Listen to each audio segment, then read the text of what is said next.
Political thriller എന്ന് നമുക്ക് ഉറപ്പിച്ച് പറയാം. നമ്മൾ ഒരു അടിയോ ഫൈറ്റോ അങ്ങനത്തെ ഒന്നുമല്ല. പക്ഷെ നമ്മൾ ഇരുന്ന് തിയേറ്ററിനകത്തിരുന്ന് രോമാഞ്ചം കൊള്ളേണ്ട പല സീനുകളും അത്ര ഉറപ്പിച്ച് നമുക്ക് പറയാം ഇതൊരു വലിയൊരു വൻ വിജയമാകും. കാരണം ഈ ഒരു ഇലക്ഷൻ സമയത്ത് നമുക്ക് ഒരിക്കലും ഒരു പ്രസ്ഥാനത്തിന് എതിർത്തുള്ള സിനിമയല്ല നമ്മൾ കാണണം. ഈ വാർത്തകളൊന്നും നമ്മൾ കാണുന്നതൊന്നും സത്യമല്ല. ഇതൊക്കെ അവരുണ്ടാക്കുന്ന വാർത്തകൾ. ഫസ്റ്റ് ഓൺ എന്ന് പറഞ്ഞിട്ട് അതിജീവിതകളുടെ മൊഴികളും എല്ലാം ഫസ്റ്റ് ഓൺ എന്ന് പറഞ്ഞ് ഇവിടുന്ന ചാനലുകാർക്ക് എങ്ങനെയാണ് അത് ഫസ്റ്റ് ഓൺ എന്ന് കിട്ടുന്നതെന്നുള്ളത് നമ്മൾ ചിന്തിക്കേണ്ടിയിരിക്കുന്നു. കാരണം അതിജീവിതകളൊന്നും വെളിയിൽ വന്ന് പറയുന്നില്ല. ഇതെല്ലാം ഒരു മാധ്യമത്തിന് തന്നെയാണ് അത് കിട്ടിക്കൊണ്ടിരിക്കുന്നത്. ആ മാധ്യമങ്ങൾക്ക് എങ്ങനെയാണ് അത് കിട്ടുന്നതെന്ന് നമ്മൾ ചിന്തിക്കേണ്ടിയിരിക്കുന്നു. ഈ ഒരു സിനിമ നിങ്ങൾ കാണുമ്പോൾ നിങ്ങൾക്ക് മനസ്സിലാവും അത്ര മികച്ച സിനിമ. ഉറപ്പായിട്ട് നിങ്ങൾ തിയേറ്ററിൽ തന്നെ വന്ന് കാണണം ഈ സിനിമ. പല മഹത് വ്യക്തിത്വങ്ങൾക്കെതിരെ ഉണ്ടായ ഈ സ്ത്രീ വിഷയമായിട്ടുള്ള ആരോപണങ്ങളെല്ലാം നമുക്ക് കാണിച്ചു തരുന്നുണ്ട്. ഇത് എങ്ങനെയാണ് ഉണ്ടാകുന്നതെന്നും എങ്ങനെയാണ് അവർ സൃഷ്ടിച്ചെടുക്കുന്നതെന്നും ഓരോരുത്തരുടെ പ്രതിച്ഛായ എങ്ങനെ തകർക്കുന്നതെന്നും പുതിയൊരു ഭരണത്തിന് എങ്ങനെ അവരുടെ നിലയിൽ നിൽക്കുന്ന ഭരണങ്ങൾ എങ്ങനെ കൊണ്ടുവരുന്നതെന്നും നമുക്ക് ഇതിലൂടെ കാണാൻ പറ്റും. ഉറപ്പായും മികച്ചൊരു സിനിമ തിയേറ്ററിൽ പോയി കാണാം. ബി യൂണിവേഴ്സിൻ്റെ ഏറ്റവും മികച്ച സിനിമ.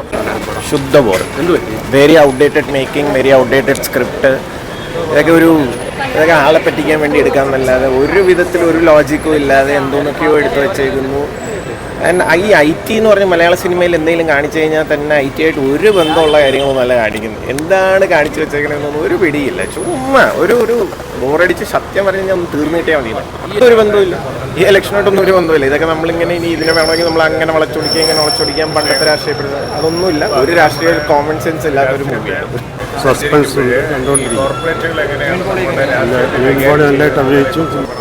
കുഴപ്പമില്ല, ഒരു ആവറേജ് പടമാണ്. അത്ര ഹൈപ്പിനത്ര ഇതൊന്നുമില്ല. എന്നാലും ഇടയ്ക്ക് ചില ഗൂസ്ബം മൂവ്മെൻറ്റ്സ് ഒഴിച്ചാൽ വലിയ ഇതില്ല.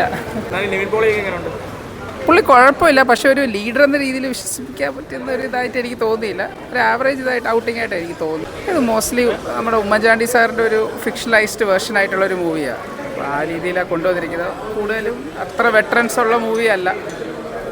കുഴപ്പമില്ല അത്ര. പടം വൈസ് നോക്കുമ്പോഴത്തേക്ക് നിവിൻപോളിയുടെ വൻ ഗോ ബാക്ക് തന്നെയാണ്, വേറെ ഒന്നും പറയാനില്ല. മെയിനായിട്ട് നോക്കുമ്പോൾ ഒരു ആവറേജ് ഫ്ലിക്കിനും താഴെ ഒരു ഉമ്മൻചാണ്ടി സാറിൻ്റെ ഒരു സംഭവം പോലെ കൊണ്ടുവന്നു. പക്ഷേ ഉമ്മൻചാണ്ടി സാർ എത്രത്തോളം നല്ല വ്യക്തിയാണ് എന്ന് ആ മനുഷ്യനെ അറിയാമെന്നുള്ളവർക്കും എല്ലാം അറിയാം. പടത്തിൽ നോക്കുമ്പോഴത്തേക്ക് കുറച്ച് മസാലകളൊക്കെ കയറ്റി ആ വ്യക്തിയെ കുറച്ചും കൂടെ നല്ല രീതിയിൽ ഒന്ന് ഇമോഷൻസ് കിട്ടാൻ വേണ്ടി നോക്കുന്നുണ്ട്. ക്ലൈമാക്സിൽ കുറച്ച് ഡയലോഗും കാര്യങ്ങളൊക്കെ ഓക്കെ ആയിട്ട് തോന്നി. എന്നിരുന്നാൽ പോലും പടം ഒരു മൊത്തത്തിൽ ഒരു ഇമ്പാക്റ്റ് കിട്ടുന്നില്ല.